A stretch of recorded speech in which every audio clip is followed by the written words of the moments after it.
En août 2018, c'est la finale de Produce 48 qui se tient, ainsi que le reveal des 12 membres qui formeront le groupe IZ*ONE. Jang Won-young, Miyawaki Sakura, Jo Yori, Choi Yena, An Yeonjun, Yabuki Nako, Kwon Eun-bi, Kang Hye-won, Won Dae-tomi, Kim Chae-won, Kim Min-joo et Lee Chae-yeon. Le système était simple, le public pouvait voter pour soutenir son membre favori et imaginer le voir débuter un jour dans le groupe qui découlerait de l'émission. Avec le succès d'IZ*ONE, Mnet s'est décidé de faire une deuxième émission appelée Produce X 101 pour créer un groupe de garçons appelé les X1. Il était prévu pour les X1 que comme IZ*ONE, il dure 2 ans et demi, à contrario de IZY qui n'a duré qu'1 an. Cependant, quelques mois après le début des X1, des rumeurs se sont fait entendre.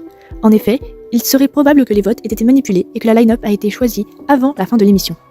Une enquête est alors ouverte pour déterminer si oui ou non les votes ont été manipulés. L'enquête révélera alors que la plupart des votes de la série Produce ont été manipulés. Cependant, seuls les X1 et les IZ*ONE sont concernés par cette manipulation des votes. Cette révélation secouera l'industrie et mettra en pause les activités d'IZ*ONE et fera disbander automatiquement le groupe X1 le 6 janvier 2020 après seulement 5 mois de début.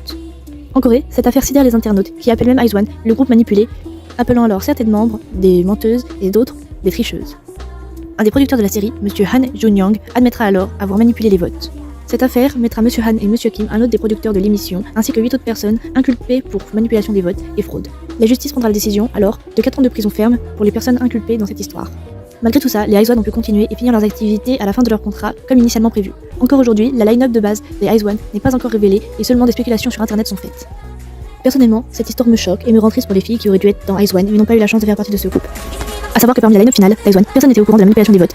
Pareil pour les X1, personne n'était au courant de la manipulation des votes.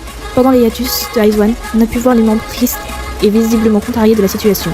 Plusieurs photos des membres d'IZ*ONE ont circulé pendant le hiatus, montrant les membres tristes et visiblement perturbés par la situation. Leur agence a même fait un communiqué disant qu'ils ne savaient pas plus sur l'affaire et qu'ils attendaient de voir la décision de la justice pour savoir si oui ou non IZ*ONE pourrait reprendre, même si ça serait très compliqué de reprendre avec une telle affaire. Finalement, IZ*ONE a pu reprendre et on ne saura jamais réellement qui était dans la line-up finale, même si des spéculations sont faites. Beaucoup ont persuadé que Ikaeun d'After School et Han Seo-won de Cube Entertainment auraient pu faire partie d'IZ*ONE si les votes n'avaient pas été manipulés. Pour Han Seo-won, tout se finit bien car elle a quand même pu débuter dans un groupe d'idol appelé Lightsum, un groupe de Cube Entertainment. La soliste Alexa de son nom Alex Christine, qui a également fait partie de l'émission, a révélé qu'une fois, lorsqu'elle pleurait dans les toilettes après une nomination car elle n'avait que 4 votes, une membre plus jeune était venue la voir pour lui annoncer que sur le calepin il y avait marqué 30 votes à côté de son nom.